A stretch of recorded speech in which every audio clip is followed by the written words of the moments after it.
And getting good at a sport, it doesn't happen overnight. But Yep. you have to, if we can simplify, hey, do this, do these three things, and help them.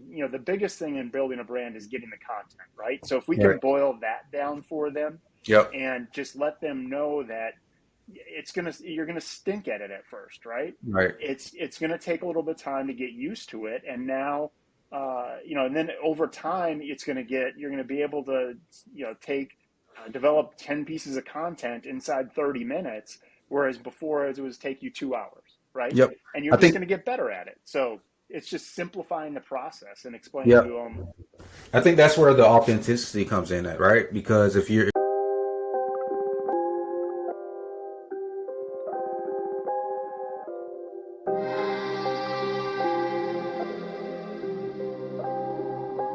Hi, it's Fred Underwood with Dream Big Sports, and welcome to Powerhouse Conversations, where we have powerful discussions around how to use digital transformation in the brands of athletes. Our guests share their experience and expertise to inspire innovation with our audience.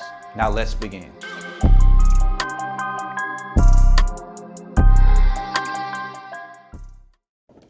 All right, welcome to another episode of Powerhouse Conversations. This is episode 41, and today we have a special guest, Ryan Schachtner, from a Must Win. Ryan made Entrepreneurial Magazine top 10 entrepreneur list, a best-selling author, expert in the athlete personal branding space, NIL engagement, and personal finance for athletes. Hi, Ryan. How are you doing today? I'm doing great, man. I appreciate you having me on. No problem, no problem. And we had some great talk beforehand before we got on. So I see you're representing Tennessee today, or Oh Roll yeah. Tide. I know you had a good weekend. How was your weekend of football? It was great. Anytime we can beat Florida, which as a Tennessee fan doesn't happen often, we're going to take it and we're going to savor it. And now we go down to Baton Rouge, and then the Tide come up to Neyland, and we're hoping for a big upset that weekend. So Yep. So tell me how did you become a Tennessee fan? Give me your background. Tell me everything. yeah, so by marriage, right? I Okay. married into it. So I grew up in Wisconsin. I grew up a Badger fan. I mean, growing up in Wisconsin at that time, it was Barry Alvarez, and he was winning the Rose Bowls and the Big Ten championships, and he was really cementing that program. The Ron Danes and those type of players were coming through there, and I grew up a Badger fan, moved down to Charlotte, North Carolina in 2003, Hmm. got married in 2009, and she happened to go to Tennessee. She took me to a game. My first game was against Florida. That's when Okay. Tebow was down there.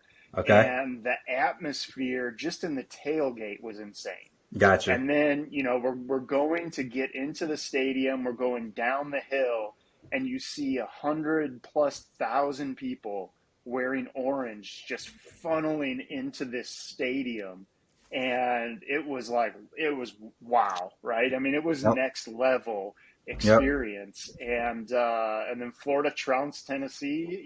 Tebow did his thing like he did Hmm. for 3 or 4 years that he played there. All right. And but it was the energy in the stadium. It Yep. was, regardless of what happened, those fans were they were ride or die, and Yep. it was awesome. Man. It was just an awesome experience. So it got me hooked, right? Gotcha. And Gotcha. You fell in love with her and fell in love with Tennessee at the same time. yeah, exactly. And so that's my SEC team, and Wisconsin Bucky is my Big Ten team, and that's how I roll now. So. No, that's amazing. So tell me how you got into this space that you're in now, like personal finance, NIL, personal branding. Tell me how did a must win start? Yeah, it's actually really crazy, right? So baseball player going in college, had pro aspirations, but the good Lord had different plans for me. In the last game of my freshman year, I remember it was a beautiful blue sky. We're playing at Illinois, Chicago. You have the Chicago skyline in the background. I go to warm up and my shoulder pops, and it just fell, and it was done. It was a complete. I mean, the amount of damage that was in there was insane. So my baseball career was done. I was never the strongest student because I was going to be a baseball player. So what do I need books for?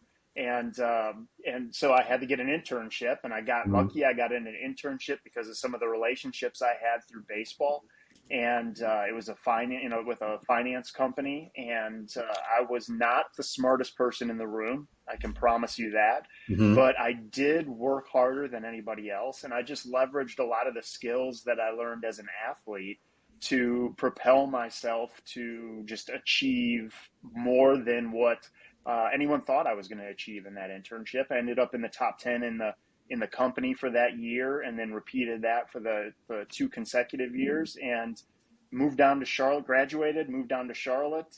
Didn't know anyone and didn't have a job, and I just said I can't take the winters in Milwaukee anymore, and Mm-hmm. I'm out of here. And so Yeah. landed in Charlotte, started my own financial planning firm Mm-hmm. in 2003, 2004, and then grew that to really, it was one of the fastest growing in the Southeast. And we're, multiple states still have it, multiple states, multiple advisors, and really helping, you know, everyone, right? Business owners to Mm-hmm. everyday Americans to even some athletes. And so Right.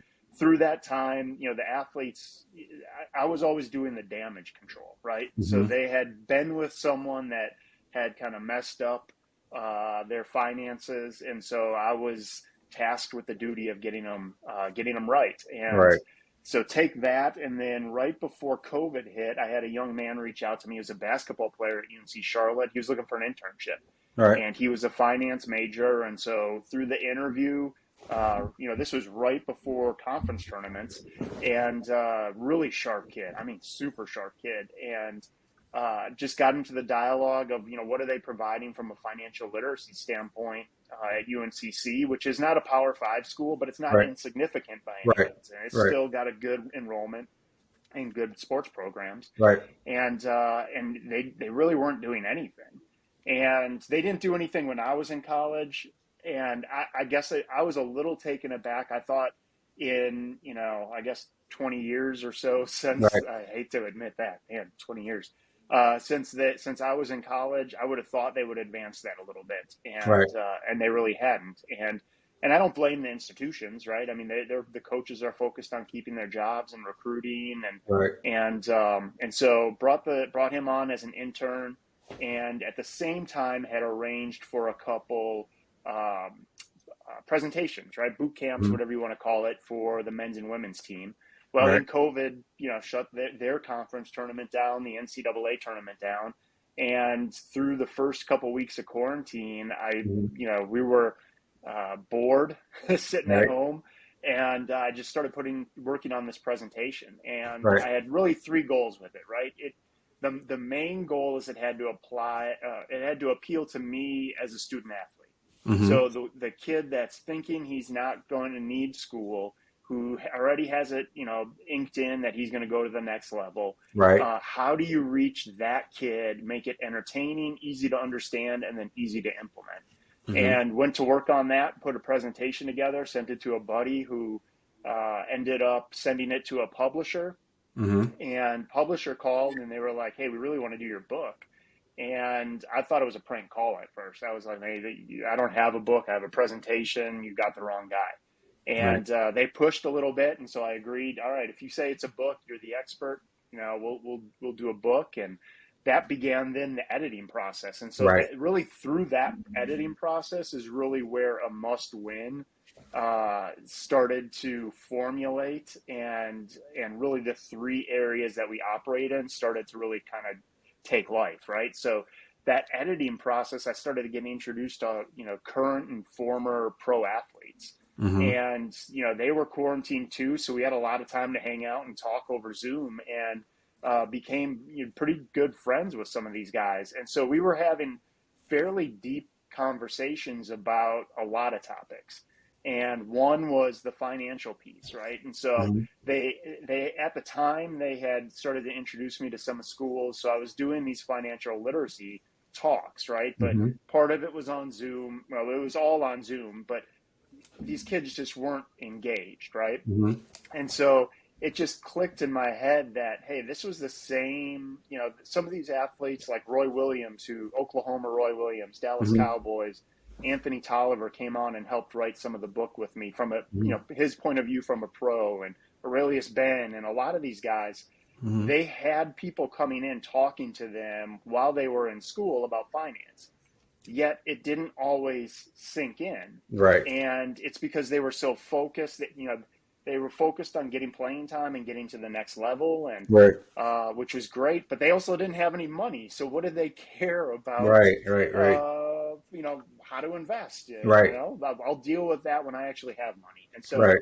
so we just started nailing down some of these issues, and we said, all right, there's got to be a better way to teach this and make this information available when the kids are ready for it, whether they go Mm-hmm. pro or they just get a job after sports. And so Mm-hmm. we started putting all of this on and building out custom websites for these schools, which started with financial literacy information, but really blossomed into life skills information. So Right. how to use LinkedIn, if you're, Mm-hmm. to how to network with alumni to get jobs. We have Right. former pro athletes talking about their battles with substance abuse and how to get help.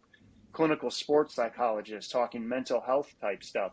So just tons and tons of topics. So now we have 140 videos on everything from finance to, you name it, how to tie a tie. Right. And so it's the stuff that people need, and we make it available when they need it, which is whenever. So once you go Right. to school somewhere that has this, they have access to it for the rest of their life. And so that was kind of topic number one. But we identified there were some other issues, right? We had NIL going on. Making the information available didn't solve the problem of getting these kids money, right? And so Right. about the time where we were launching these sites, the NIL hit, and then 5 days Mm-hmm. later, my book launched. And so the book, because of NIL and some of the guys that I had come on, hit bestseller. And so for a guy that in school hardly read books, to write a book and have it, it was just pretty cool, right? I made my old English teacher probably turn over in her grave on that one. So. Right. Um, so chalk one up for me on that. But Right. it didn't solve the issue of how do these kids get money, right? And so Mm-hmm. NIL was in its infancy, and you were starting to see deals happen, and it was largely social media based, and it still is social media based. And so Mm-hmm. you have, really two aspects of that. You have the kids that had the large social media following prior to, like the Livy Dunns and the Mm-hmm. Cavender twins, and they had the following, and they were just the right spot at the right time, Right. and they were able to capitalize on it, right? And then Right. you have the Bryce Youngs and the quarterback that's at the big school that's going to get a deal because he's the quarterback at the big school. Right. Right. And you see that, I forget what is it, Quinn Ewers, I think that's his name, the Texas quarterback now, right? I mean, he was getting the deal at Ohio State Yeah. when he was still in high school. So it was literally because he was a highly rated quarterback and he was going to Ohio State that he got it. And Right. those were really the two opportunities. And we said, man, I think there's more legs to this than people are giving it credit for. And I started walking into businesses that were coming off of COVID and just asking them what they knew about NIL, and Mm-hmm. they had a general awareness, but not like you and I do, or anybody that Right. really follows college sports. And so when I was explaining it to them, and I was explaining how they might be able to leverage this, I couldn't even get the conversation done, and they were asking to sign up. They were asking, how much do you charge? I'm going to do it. And so Mm-hmm. good example is we had one of these X Golf, right, which is a local, it's one of these golf simulators where you hit into the Mm-hmm. tarp, but you're playing Yep. Pebble Beach or, Kiowa or some of these courses. And I was picking my son up. He had a golf camp there. We're in Mm-hmm. Charlotte. It's 100 degrees with 100% humidity, so you want to do as much inside during the Right. summer as possible. And so they had a golf pro there, and the owner happened to be there. And I was just asking him what he was doing from a marketing standpoint. And it was all these flyers that they send in the mail. Right. And it's okay, cool, you get 10% off, but is that really worth the money? And it was Right. enough, right, that he kept doing it. Right. But I just asked him, what if you had a couple golfers, right? You did a long drive contest, you did a putting contest, a chipping contest with Right. college golfers, right? Right. And they don't have to be from big schools, they can be anywhere. And then you did an outreach to the high school golf coaches, the local clubs, and then the youth golf leagues, of which there's two really big ones in the Charlotte Right. area. And they just invited people, right? So you choose a date, you get these kids there, and he ended up doing it, and he spent $900. We had two male golfers, one female golfer. They did the long drive, chipping, putting. I don't even know how much he racked up in, drinks and food and all that type of stuff. But he had 150 people that came to his location that didn't know he existed before. Right. Right. How do you replicate that if Right. you're right? And so we're not talking about starting quarterback on Alabama or Yep. Tennessee, right? We're talking about college golfer that Right. literally nobody knows of except his family and the people and his teammates, right? Yep. And so, and then I started going to more and more businesses, and I just started asking them, hey, what is your goal from a marketing standpoint? What demographic would you Right. really like to get in here? And then explaining how they could use NIL to do that. Right. And so we started consulting then with small businesses, and that's grown now into large businesses. But at the same time, teaching athletes how to go out and And approach a yep. business and how to create the awareness. And so it's sales training for these athletes, right? Yep. Yep. And so how do you package the conversation so that the business owner can see it, then present the idea, and then close the deal, and then have it go through the right portal, so that it's all compliant, and then go out and Right. execute on it, right? And then how do you get referred to other businesses from there? So, Right. and so that's just started, so we were showing these athletes how to get money, right? Right. And then I was having some of these, late night chats with some of these players, and I just had a question, right? Like when we started off, it just popped into my head. What happens if Saban had to start over in the NIL era, Right. right? We were sitting around chatting, and I said, hey, quick question, guys. Let's just say there's only 100 guys on a football team, and 30 of them are going to be scout team. And so they're there to go to school, and they're just happy to get, hit and beat up in practice because they're just part of the team, right? But then you have 70 guys, of which two things, at least one of two things is true, if not both things. All right. One, they're trying to get to the next level, so they think they have a shot to play in the NFL, or even at its simplest, they're trying to get playing time. They have a legit shot at getting playing time, and so they're trying to get better.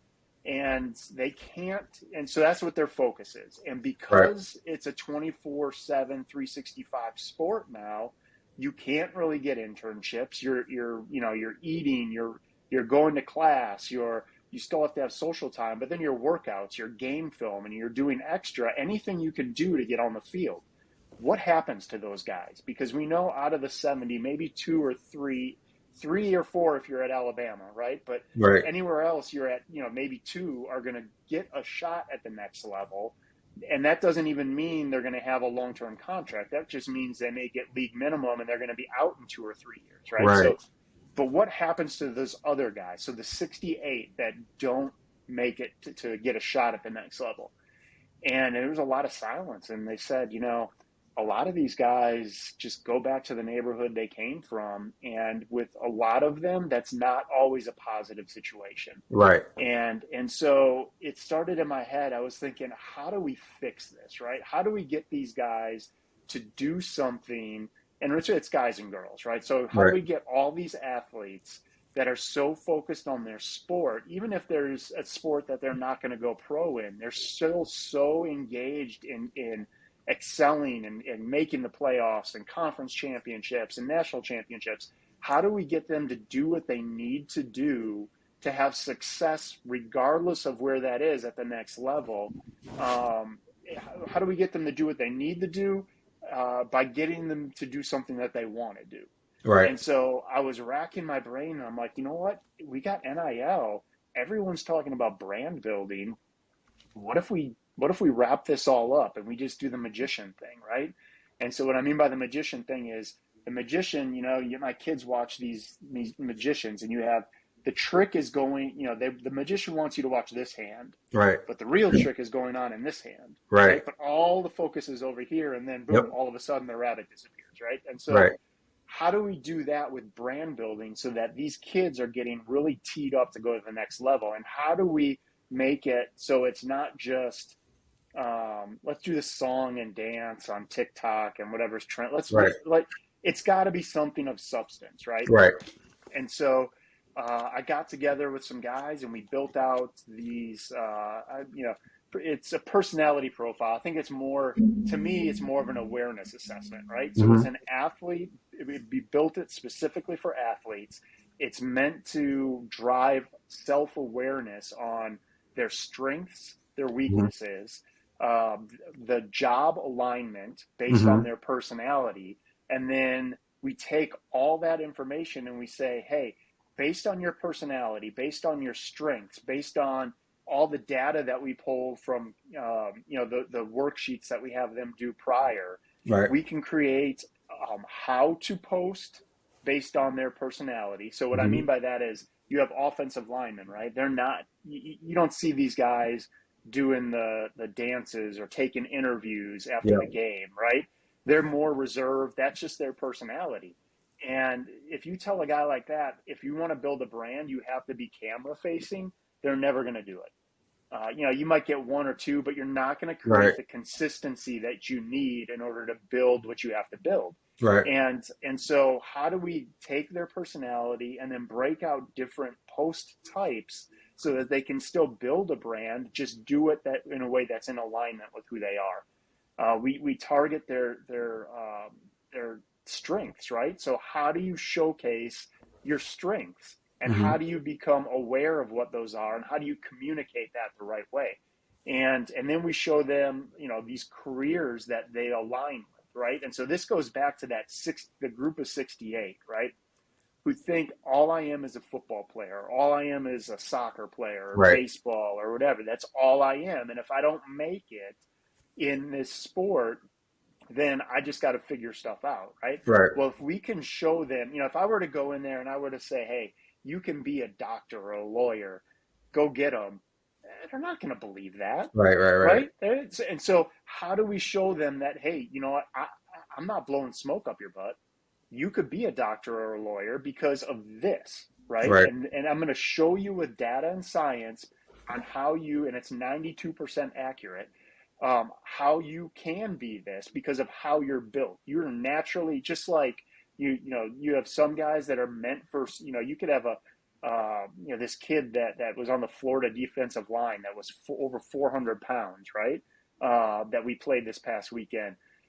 He's not a quarterback, right? His body, he's built for something, not as a quarterback, right? And so far too often in school, we're trying to force these kids into majors that they just don't align with, so they're not going to be engaged in it and all that. So how do we drive awareness? Then how do we start communicating with alumni and people in those professions so that you can get a snapshot of, hey, what are the benefits of this? What are the first couple of years of this like? So that now, yeah, I'm going to go and I'm going to study this. It's going to suck for the first 2 years, but then this is what it's going to look like. And Right. now you're building relationships, right? And now we have just like I got the internship because of relationships I had through baseball. People get opportunities based on the relationships that they establish. And so we're trying to help these kids again do two things, right? We're going to build our brand for NIL, but we're also going to build our brand for whenever life after sports happens. And we're going to make as many connections, build as many relationships, leverage our platform while we have it to do all of that. Do it so that we're creating and we know who we are, so we're being authentic and we're communicating it in alignment to our personality. And so we rolled that program out, and I'll tell you what, man, this thing is on fire. Right. We had to automate it because we just couldn't do the one-on-one or group. Right. So it's automated now, and the feedback on it is insane. And so that got us into a bunch of schools. So I helped my boy Richard Jurgen, who's teaching a master's class down at Clemson. We teamed up and built out a class so that at the master's level. So, these kids are literally building their brand, creating it, rolling it out, and learning the finance piece all in that semester. And so Gotcha. it's the class that if I were going to class, I would want, because it's the practical application of the skills that you're being taught immediately. You're going to see results, and you're going to end the class better than you started it. And so we started doing that and just rolling out to all different schools and conferences and, players and all different levels. And so Yep. that's how a must win came about, is, picking the brain of a lot of these guys and trying to help solve problems that have been problems for a long time, and just try to figure out solutions that actually work. So, No, I love it. I love it. And so I know you talked about the magician trick, right? So yeah.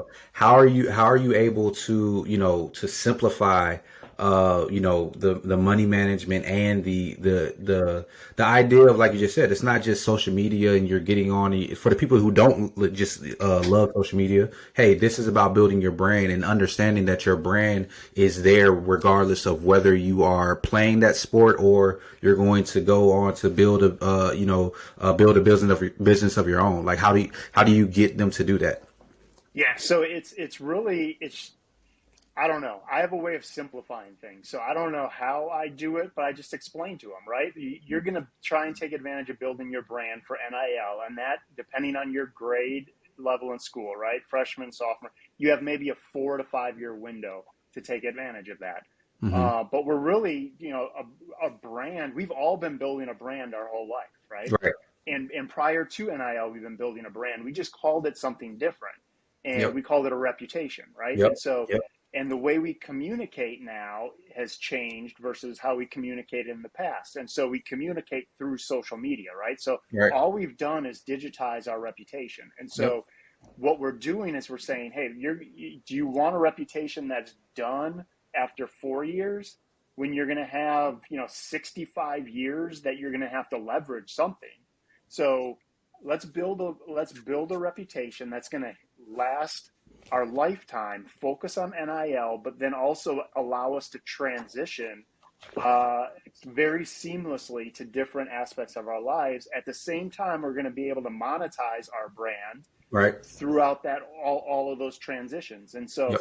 just like, working out and getting good at a sport, it doesn't happen overnight. But Yep. you have to, if we can simplify, hey, do this, do these three things, and help them. The biggest thing in building a brand is getting the content right. So if we can Right. boil that down for them, Yep. and just let them know that you're gonna stink at it at first, right? Right. It's gonna take a little bit of time to get used to it, and now, and then over time, you're gonna be able to, take develop 10 pieces of content inside 30 minutes, whereas before it was take you 2 hours, right? Yep. And you're I just think. gonna get better at it. So it's just simplifying the process and explaining to Yep. them.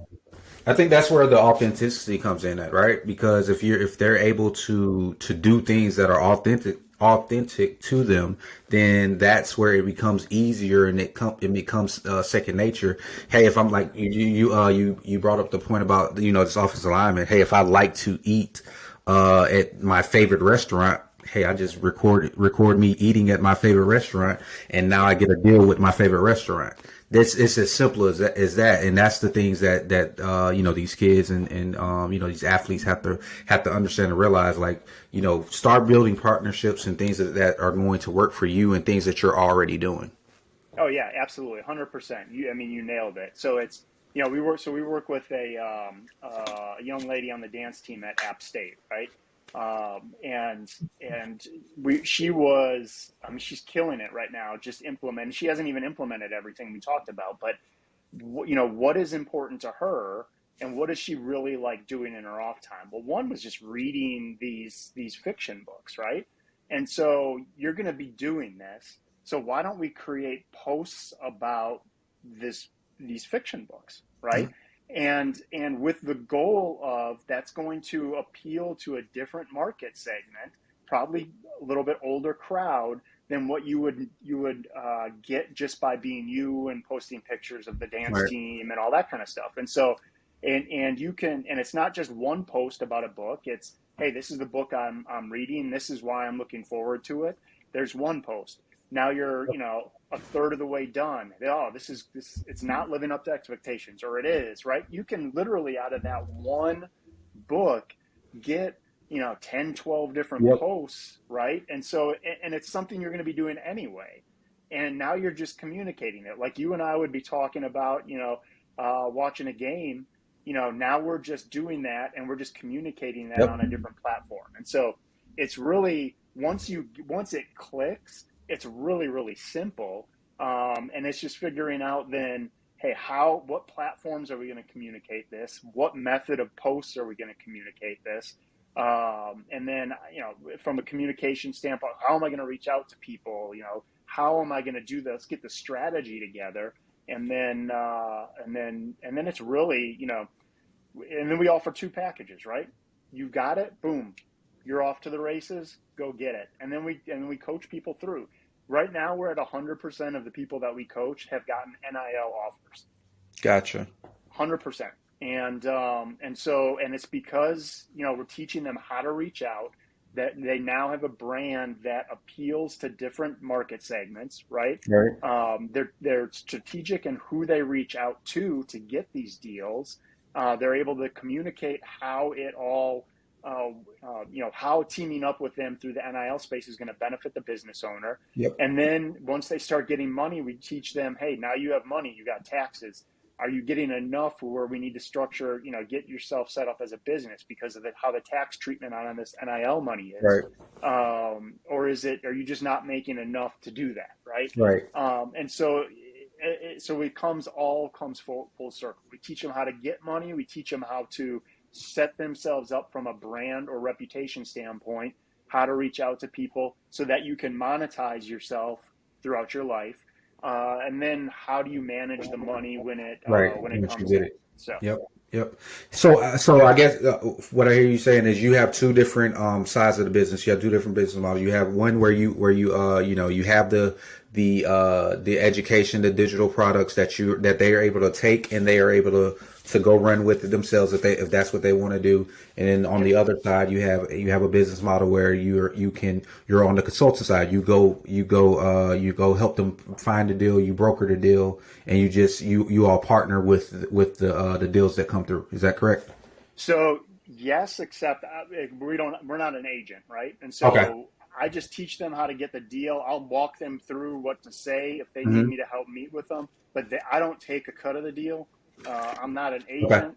I'm Okay. just teaching them the skill and empowering Gotcha. them so that they can go on and hopefully they don't need me, right? They Gotcha. see it a couple times and they're off to the races, and then they can help someone Gotcha. learn it, right? And so I think if that happens, right, like I think like it is right now, and like it can, then I just think the whole world's a better place. And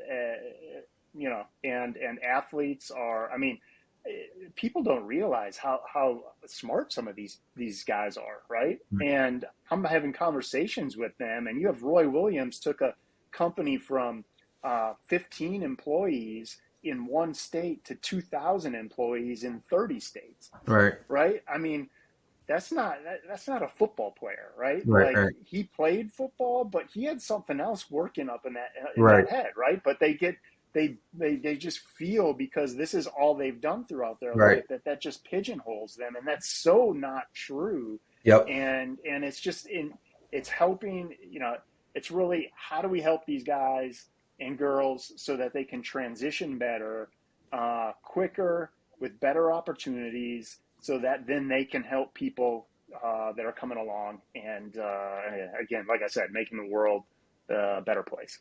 Yeah, I think this is the generation where it's not that these athletes are just athletes.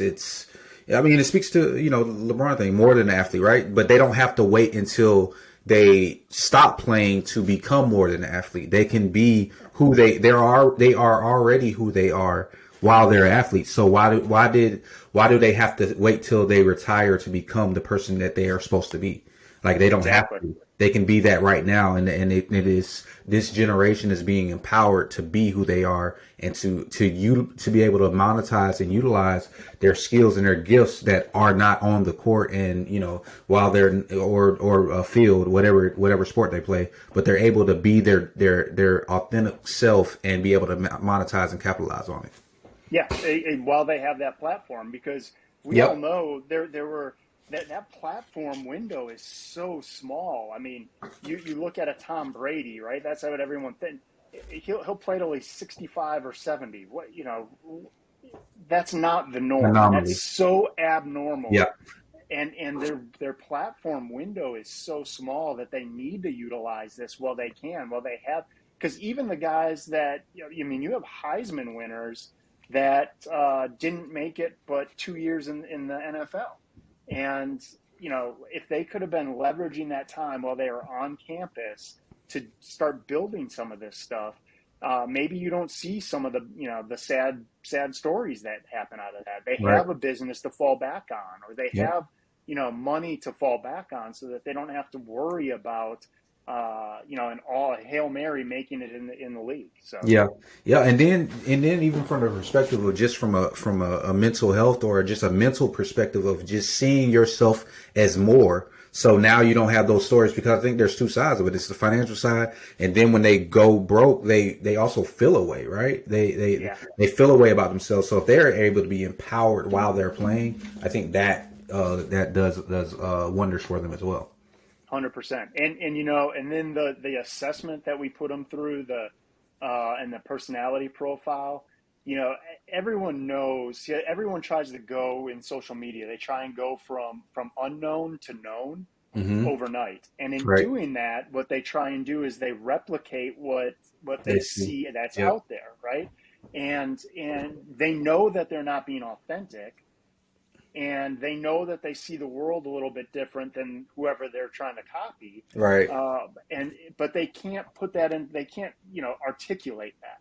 And so if we can give them a way to validate how they see the world, and Yep. then show them how to articulate that, and you nailed it, a mental health standpoint. I mean, you get a better mental health from day one in going through that. It all of a sudden it clicks, and you're like, oh, okay, yeah, I am different, but it's cool. Like, that's how I'm built.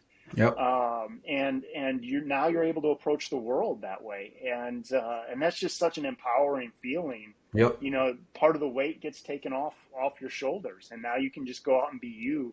And now you're excelling even more because that weight's off on the field and Right. off the field. Right.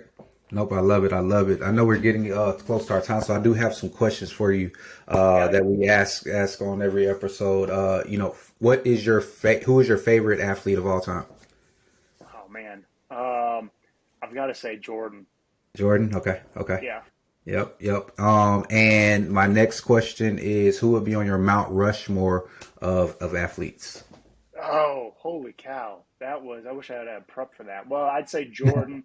I'd say Jordan and Kobe, and Okay. them, because I think they changed how people approach their sports. I'd say Tiger Woods, same Okay. thing. For their mental side that they brought to the game, I mean, bananas. It's just Yep. bananas. Oh man, Last spot. Peyton, man, I go Peyton. Peyton. Peyton Okay. Manning. Yeah, I was a I big, got I to was go a my big Peyton Tennessee guy. guy. Yeah. Yeah, I love Peyton. I love Peyton. I love Peyton. That's good. That's good. Who is your favorite business person, and why? I've got so many. You My can give me a couple. favorite business person, you know, I'd say I love Grant Cardone because of Okay. his boldness, right? And he just goes Yep. after it, and the way he transformed his business into a digital business. Yep. I think,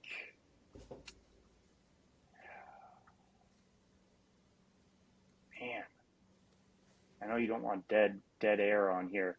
I No, you're like good. a Ed Milet, because of his authenticity and what he's doing.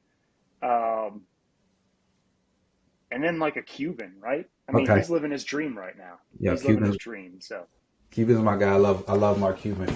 Well, again, Ryan, thank you for coming on. I really appreciate it. You can let the people know where to find you, and you know how to work with you. Yeah, absolutely. Email Ryan at amustwin.com. Instagram is at amust.win. And those are the two easiest ways. We got a website revamp, but otherwise it's www.amustwin.com. And I'm all over LinkedIn. So Great, great. Again, thanks for coming on. I really appreciate it. I enjoyed the conversation. And I'll talk to you later. appreciate the opportunity. All right, thanks. Okay.